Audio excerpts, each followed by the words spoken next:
ஆகாயம் இத்தனை நாள் மண் மீது வீழாமல் தூணாக தாங்குவது காதல்தான்.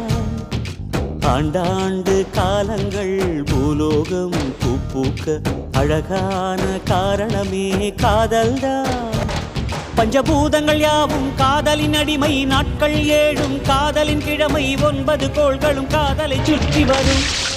மரம் ஏற ஏணியை தந்தால் மலையில் ஏறி கொடியேற்றும், குண்டூசி கையில் தந்தால் கிணறே தோண்டிவிடும்.